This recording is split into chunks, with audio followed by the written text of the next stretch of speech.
الحق من ربک ولیکن یا ساته چې حق د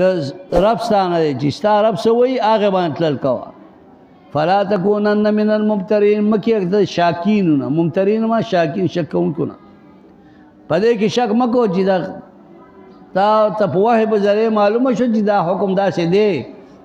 بیا به پکې شک نه کوي پرېږده دوی چې څه کوي به او ولکل وجهة هو مولیها د هر یو دپاره دا لکلن کی دا تنوین دا عوض دا مضاف الیہ نه دی ولکل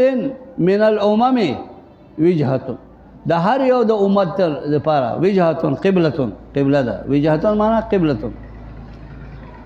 د دې هر یو امت دپاره قبله ده هو مولیها چې دی ګرځېدون کې د هغې ته وجهه مخ خپل فی صلاته په مانځه کې هو مولیها وجهه فی صلاته پوهېږې که که یهود دي او که نصارا دي دیو دپاره بیت المقدس ته په شرقي طرف دی نو فاستبقوا الخیرات نو تر وړاندېواله وکړه په طاعاتو کې چې کوم پکې بهتر طاعت یې هغې باندې عمل کوه بهتر دا دی چې ته بیت المقدس ته دغه ته بیت الله ته مخکې فاستبقوا الخیرات اینما تکونو دا اوس ښه عموم ته اشاره شوه یعنی اینما تکونو په کوم ځای کې چې یې تاسو په هر مکان کې چې نو تاسو به مخ کوئ که مکه کې نه که په هر ځای کې چې یأتی بکم الله جمیع ځکه تاسو باندې به الله تعالی ټول راتلل کوي بیا نو د دې وجه نه تاسو ټول قبله ځان دپاره بیت الله وګرځوئ ان الله علی کل شیء قدیر ومن حیث خرجت فول وجهک شطر المسجد الحرام دا بار بار دا ذکر کی د قبله دا ذکر تحویل د قبله دا اعاده کې بار بار د دې بار چې د دوی زړونه دا شک بالکل وځي بل مخالفین زیات وکړه دا تحویل د قبله چو شو بیګه بیګه ومن حیث دا عموم ته اشاره او د کم ځای نه خرج ته چې ته ووتې لسفرین په یو سفر باندې ته ووتې مسافر ته نو فولې وجهک شطر المسجد الحرام بیا وګرځه مخ خپل طرف ته مسجد الحرام ته انو عموم ته دا نه چې په حضر کې به ته بیت الله ته مسافرونو ته به نه کوې مخ پوهېږې که نه هر ځای کې چې وانه للحق من ربک بېشکه دا تحویل دی قبله چې دا سچ دی حق دی د رب ستانه وما الله بغافل عما تعملون انا د الله تعالی ګوره بار بار چې دا یعنی دا حکم مساوي دی د سفر د غیر سفر نه هر وخت کې دا قبله ته مخ کوي فول وجهک وګرځه مخ خپل طرف ته مسجد حرام ته وحیث ما کنتم په کوم ځای کې چې تاسو خواہ چې په مدینه منوره کې که په بل ځای کې بل ځای کې فولوا وجوهکم شطره وګرځئ مخونه خپل طرف ته دا بار بار دا څو ځای درې ځای ذکر شو وجهک شطر المسجد الحرام دا شطره پوهېږې که نه دا وګرځئ دیتا لئلا یکون للناس علیکم حجة پاره د دې خبرې چې نشي د خلقو په تاسو باندې حجت او جګړه پوهېږې که مجادله چې تاسو سره څوک جګړه نه کوي چې بار بار چې الله تعالی حکم کوي تاسو مسجد حرام ته مخ کوئ نو بیا به څوک دا نه وي چې ستاسو قبله دا الا الذین ظلموا منهم چې ظالمان د دونه کوم دي نو هغه به بالعناد هغه به دا اعتراض کوي نو د هغونه مه یېرېږه پروا مه ساته فلا تخشوهم مه یېرېږه فلا تخافوا جدالهم د هغو جګړې نه مه یېرېږه واخشوني او د زما د مجادلې نه ویېرېږه پوهېږې مه چې زما امر دا منئ ولیتم نعمتي علیکم بل تحویل د قبلې د دې وجه نه هم دی چې زه تمام کوم نعمت خپل پتا سو باندې نور نعمتونه هم ډېر دي خو یو نعمتونه د تحویل د قبلې و نو دا مې هم دا معنی راوایسته ولیتم نعمتي علیکم بل ولعلکم تهتدون الی الحق چې تاسو ورسېږئ حق ته د دې وجه نه تحویل قبلې مې دا مې تاسو لپاره وګرځو واضح دی دا اوس کما ارسلنا فیکم رسولا منکم دې کې بیان د وظایفو د رسول الله صلی الله علیه وسلم دی د قبله ابراهیمی او د حرم محترم دا یعنی الله تعالی وایي چې تاسو دې قبله او یعنی ما په داسې ځای کې ته وګرځولې چې هغه دا قبله ابراهیمی ده چې دا هم په دوی باندې ډېر لوی احسان انعام دی دا تر هغې تعلمونه پورې دغه بس دغه یو آیت کما ارسلنا فیکم لکه یو احسان خداو چې دا تحویل قبله ستا خواهش هغه بل دا چې دا پته ولګي چې دا خلاص ستا تابع کېږي که نه تابع کېږي که نه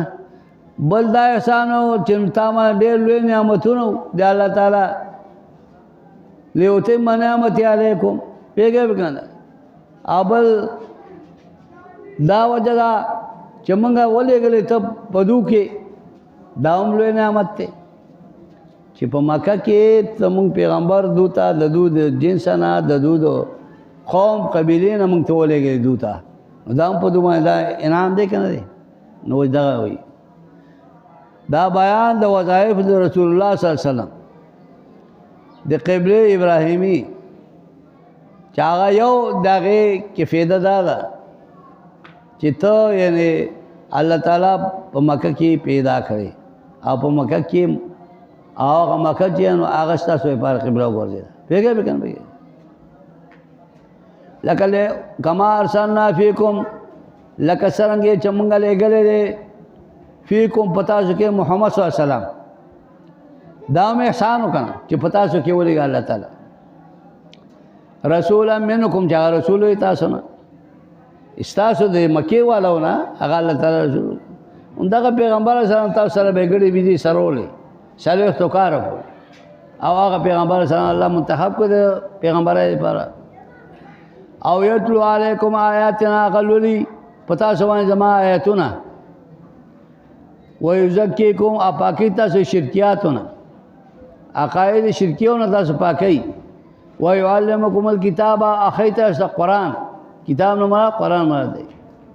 والحکمت او هغه چې په دې کې احکام دي والحکمت ما فيه من الاحکام رازونه احکام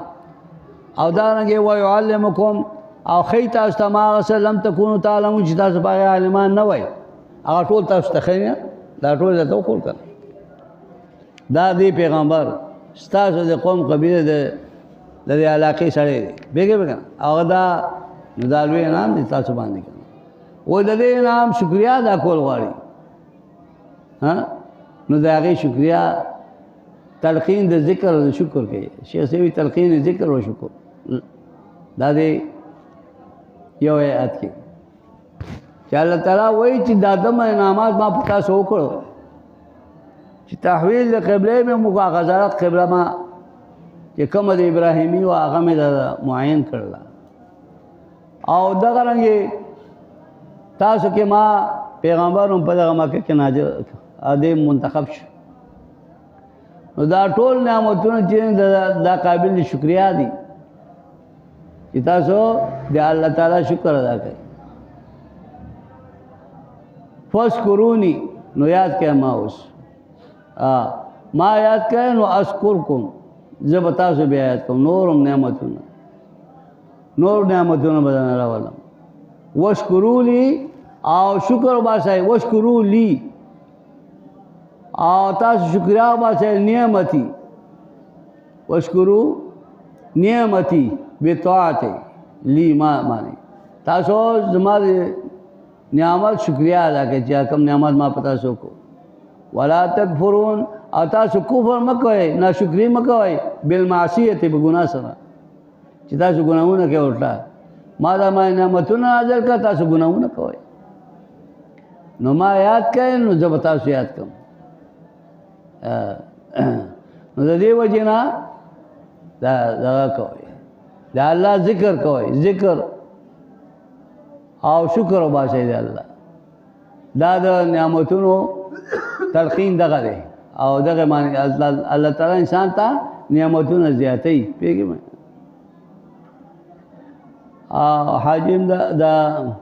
حاجی امداد الله مهاجر مکی رحمت الله علیه یو ورځ دا ذکر کېده نو بل کس خبره کولې نو هغه وایي چې الله تعالی دا ویلي دي چې تاسو ما یادوئ نو زه به تاسو یادوم نو هلته کې مونږ الله تعالی یادوي مونږ دلته کې ځان سره ځان له خبرې کوو الله وایي چې تاسو ټول الله یادوئ پوهېږئ که نه نو الله وایي چې تاسو ما یادوئ نو زه به تاسو یادوم که نه نو چې کله کوم ځای کې ذکر د الله شروع شي نو الله ته کې یادول د انسان شروع کړي که نه نو دا ناشکریا مه کوئ پوهېږئ که نو د دې شکریا ادا کوئ یا ایها الذین آمنوا استعینوا بالصبر والصلاة واضح که نه دا اوس طریقه د تحصیل د ذکر او د شکر هغه بیانوي چې تاسو په کومې طریقې سره به ذکر او شکر کوئ الله تعالی فاذکرونی اذکرکم که نه او واشکرونی ولا تکفرون او طریقه د ذکر څنګه ده نو الله تعالی هغه بیانوي اوس یا ایها الذین آمنوا اے مومنانو استعینوا بالصبر والصلاة تاسو مدد او حاصل کے استعانت حاصل کے بالا طاعت والبلاء چې تاسو باندې طاعت کوئ د الله تعالی عبادت کوئ د شپې پاسېږئ او دسونه کوئ په یخنه کې او تهجد کوئ نو تاسو په دې باندې صبر کوئ تاسو اول بلا یا د الله د احکامو په باره کې تاسو باندې تکالیف راځي نو په هغې باندې صبر کوئ واستعینوا بالصبر علی الطاعة والبلاء په دواړو کې راځي که په طاعت کې هم راځي او په تکالیفو کې هم راځي او والصلاة او مونځونه کوئ دا دوه عمله دا په ځان کې پیدا کوي نو دا طریقه د تحصیل د ذکر او د شکر ده بیا پوهېږئ که نه دې سره ذکر او شکر پیدا کېږي بیا ان الله مع الصابرین بل دا چې الله تعالی سره د صابرین ان الله مع الصابرین بالعون الله تعالی سره امداد کوي په دې کې نو د دې وجې نه دا طریقه د صبر ده اوس د دې صبر او د شکر د دې ثمره څه ده د دې میوه څه ده چې انسان ته میلاو شي سړي په ځان کې صبر پیدا کی شکر پیدا کی د هغې ثمره الله تعالی بیانوي استشهاد شیخ صاحب استشهاد بر فضیلت صبر چې سړی صبر کوي د هغې فضیلت څه دی هغې باندې څه میوه درته میلاویږي دیو آیات کې عالمونه پورې خط کوم دی عالمونه کې دی او دا خو دا شو نه دا خطه دی دا ولا دا کوم دی ولا تقولو دی که نه ها ټیک شو ولا تقولو دا بیان د حیات د شهداو دی او ثمرات صبر لکه و شهید چې د الله په لاره کې شهید شي نو صبر یې وکړه که نه خپل نفس قرباني کړه که نه نو د هغه الله تعالی د هغه دغه بیانوي حیات د شهداو چې دا یعنې په عالم برزخ کې دا حیات دي ژوندي دي دا نو د دې وجه نه دا موږ ته بیانوي چې د صبر کې څه میلاوي که هسې صبر وکړو ان الله مع الصابرین وی دې کې دا چې ولا تقولو ته مه وایه تاسو لمن هغه چاته یقتل فی سبیل الله چې هغه شهید شي په لاره د الله تعالی کې امواتن هم امواتن دا امواتن خبر د مبتدا محذوف دی چې دا ګڼې مړه دي دا مړه نه دي بل احیاء بلکې دا څه دي ژوندي دي هم احیاء دا هم با احیاء امواتن سره بدل لګي بل هم احیاء دا ژوندي دي ولکن لا تشعرون لیکن تاسو نه پیږئ پدو باندې ما فيه چې هغه پدو باندې څه تاسو په نه پیږئ چې تاسو میس کې پرده ده کنه عالم برزخ عالم دنیا دا خو ځان لري کنه نو د دې وجنا یعنی دا د الله په نوم باندې اوچته مرتبه وي چې هغه صبر وکي او پاره کې هغه ته شهادت نصیب شي نو ثمره دا پیږي کنه بل احیاء ولكن لا تشعرون ولنبلونكم بشيء من الخوف والجوع ونقص من الاموال والانفس والثمرات دا اوس الله جل شانه بیان د امتحان د صبر او د بشارت صابرینو هغه بیانوي تر محتدون آیات پورې محتدون پورې الله وایي چې پچا امتحان د صبر وشي او هغه کې کامیاب شو دا هغه لپاره دا نعمت دی اولئک علیهم صلوات من ربهم ورحمة ولنبلونکم او البته خامخا ازمائش به کوم پتا سبانه په دنیا کې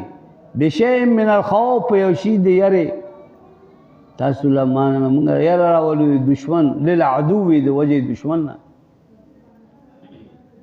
دا امتحان به کوم پتا سبانه والجوع یا قحط لغا قحط په دمه راشي ونقص من الاموال یا کمال مالونه بالهلاك په هلاکت سره چې تیار فصل به تیار باغ به هغه میوه با غلې پوښیا به ختم شي والانفس ادانګه په نفسونو سره په کمی سره نقص من الاموال والانفس په مر سره بالموت او وثمرات ادانګه په تیارو میوه سره دا کمی پتا ذکر میوه به باغ به تیار شي پوخ بشي غلې به پیوشا غاسه به تباہ برباد شي دا څه بوشي بعض مفسرین ثمراتونه مراد اولاد دی یعنی دا اولاد هم د زړه میوه ده کنه نو هغه کې به کمی راشي ستا بچي به وفات شي نو دا ټول ازمایشات دي امتحانونه دی الله تعالی نو دا امتحان کې چې ته کامیاب شې نو وبشر صابرین بیا خوش خبري ورکړه دې صبر کوونکو ته چې خوف راشي د دشمن او هغه تیار ولاړ شي مقابله ته یا لوګا یا کمال مالونو نفسونو د میوه نو زیر ورکړه صبر کوونکو ته چاو صبر کی پدې باندې الذين هغه خلق اذا اصابتهم مصیبه چورسیږي هغه ته مصیبت معنی بلاء یو مصیبت یو بلا و ترورچی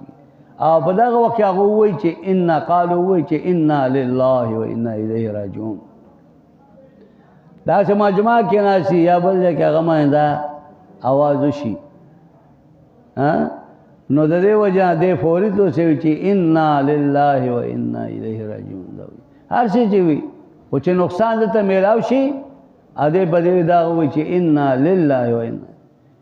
پیګه منګ دا الله ملکان عبیدن يفعل ما شاء ما يشاء الله چې سوال هغه وکي مثلا ما يشاء پیګه ان لله من الله و انا الیه راجعون من به الله تعالی ته واپس کیږي په آخرت په آخرت کې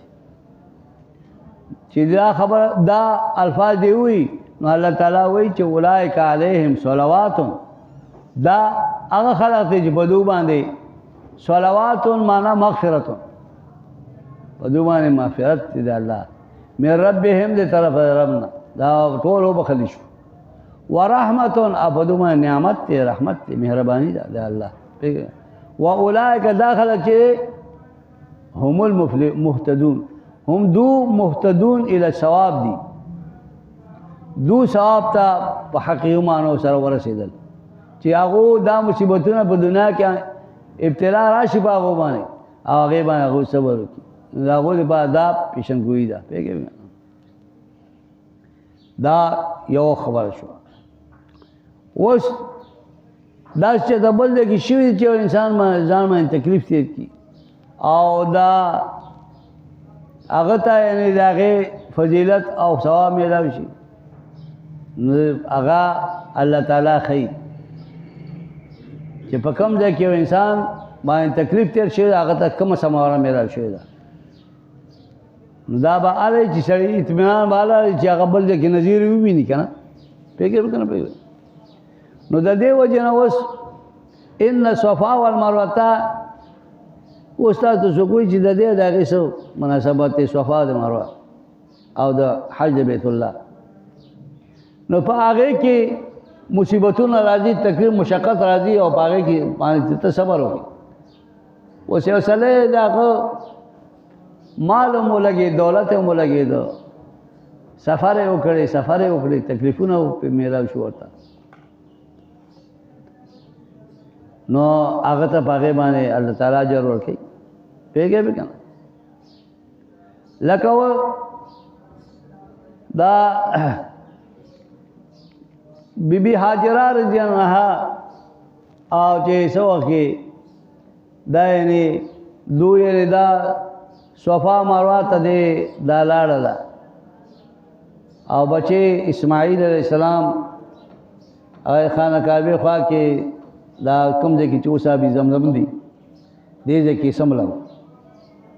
اوبه نه میلاوې دی دا خو ابراهیم علیه السلام دې وادي غیر ذي زرعن کې دې ځای کې دا خو ځنګلات دلته اوسو نه کړه پرېښودم دی سره اوبه هر ختم شو په سینه کې او یعنې سینې نه بیا پی هم وچ شو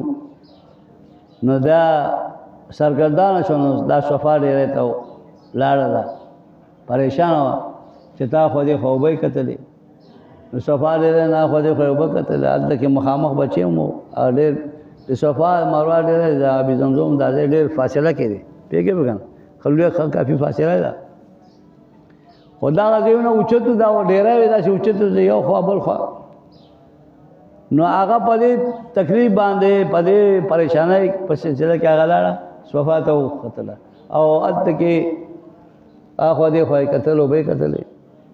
چې هلته کې اوبه نه ښکارېدې نو زه ورو راکوزېده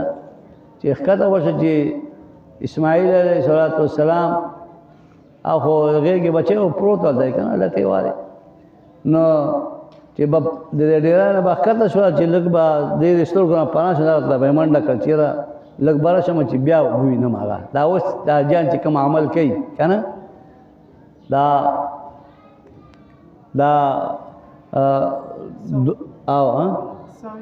او سعی که نه دا صفا مروه منځ کې ځي نو دغه منځ کې بیا راځي که نه میلین حضرین که نه نو دغه ځای کې به دې پناه شو چې پناه به شو نو دی به منډه ووهله دا ټول د هغه صبر او محنت وکړه نه تکلیف برداشت کولو که نو چې بره به شوله که نه بیا به یې ولید بچې نو بیا په مروه باندې به ودرېدله تماشه به یې کوله چې اوبه شته که نشته نو دا سعی دا کوشش دا محنت هغې کړی په دغه وخت کې نو چې څه وخت کې په عمدر باندې وختله چې بره یې وکتل نو هلته کې حضرت ابراهیم علیه السلام دا اسماعیل علیه السلام لتې والې وې او هغه ځای کې چې ویې کتل اوبه ښکارېدلې نو دی را منډه کړه هغه اوبه هغې ته چاپېره بنده و نو نبي علیه السلام فرمایي که چې د دې دا بان نه وي دا اوبه به دنیا ګوټ ګوټ ته رسېدلې وې پوهېږې به که نه نو هغه محنت هغې وکړو تکلیف برداشت کې صبر یې وکړو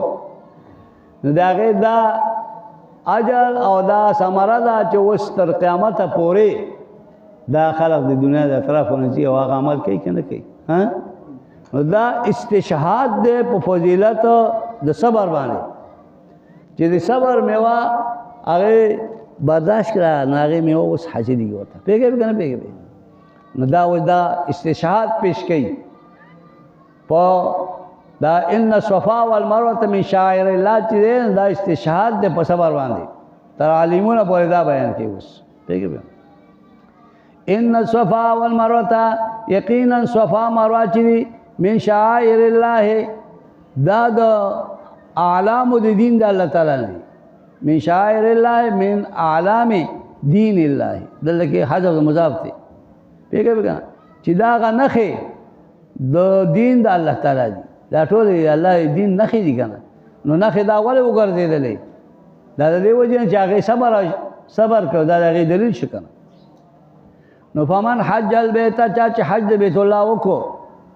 اوې تمر یا عمره کولا نو فلا جناح ہے نشته ګناه علیه بدوانه ان یطوف بهما چې دې طواف کې د دوانو پیګه او ځکه چې دا صبر هغه ثمره ده ومن تطوع خیرا او چا چې زیاتی کو څه خیر لره من الطواف وغیرہ چې طوافونه زیات کو نو فإن الله شاکر الله تعالی شاکر دی قدردان دی او علیم دی پاک باندې نو د دې وجه الله بدل د دې اجر ورکړي دغه چې باغ دې کله عبادت څه شي طواف ته لوی عبادت طواف ته نفل تلاوت دا خو په نور ځین کوم کیږي ها ولیکن طواف په بل ځای کې نه کیږي غیر بیت الله نه نو د دې وجه الله وایي چې ومن تطوع خیرا چې بده کې زیات خیر وکړو زیات طوافونه وکړو فإن الله شاکر الله شاکر دی قدردان دی عادتو پر اعمال باندې علیم دی پوه دی علیم دی بالاصابت علیه چې دا به ثواب ورکړي اجر ورکړي علیم به پیږي په ټول ما الله عالم دی واضح دا دې د پورې سيقول سفهاؤنا دې د پورې دا تحویل د قبله او دا نور پکې فضائل وغیرہ دا ټول بیت الله شریف د قبله فضیلت دا بیان شو وس ان الذين يكتمون ما انزلنا من البينات والهدى دا روجو شو خطاب د يهود ته بیا پیګه پکنه او وعید دے دوتا چې دو یعنی حق باندې قائم نه دي او دو دې انکار کوي دا داغه ولا هم ينظرون پر دا و بیان د دې ددو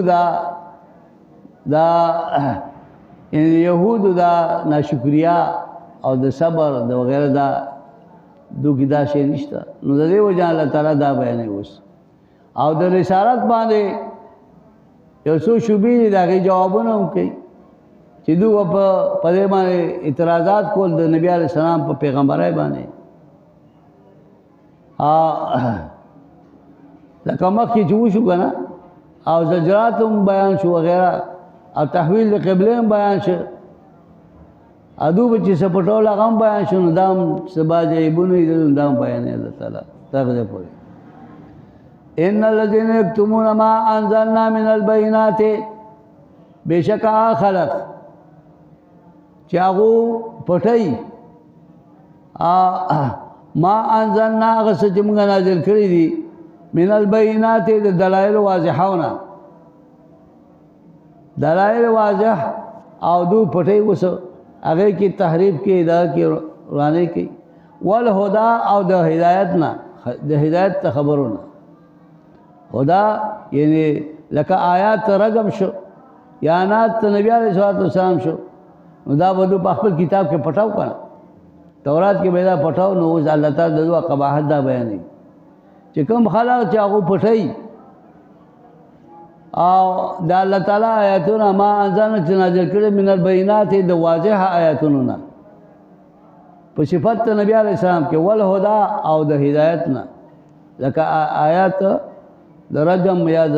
نات نبی علیہ السلام من بعد ما بیناه للناس پس دا چې موږ بیان کړی خلق ته هغه فل کتاب په کتاب تورات کې کتاب نه مراد تورات ته ښه هغې کې موږ دوی ته واضح بیان کړو اولئک دا خلق چې یلعنهم الله په دوی باندې الله لعنت لګي یلعنهم الله یبعدهم من رحمتي الله دوی لرې کوي د خپل رحمت نه ویلعنهم اللاعنون او لعنت لګي په دوی باندې لعنت لګونکي چې ملائک دي مؤمنان دي ټول په دوی باندې لعنت لګي من الملائکة والمؤمنین وغیره او نو د دې وجه نه الله تعالی دغه خلقو ته چې مخکې دا څومره د دو قباحت ذکر شو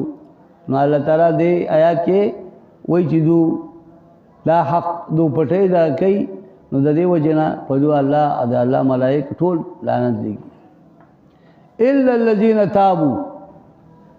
مگر هغه خلک چې هغه واپس شي د دې نه او هغه کتمان د حق نه کوي او نو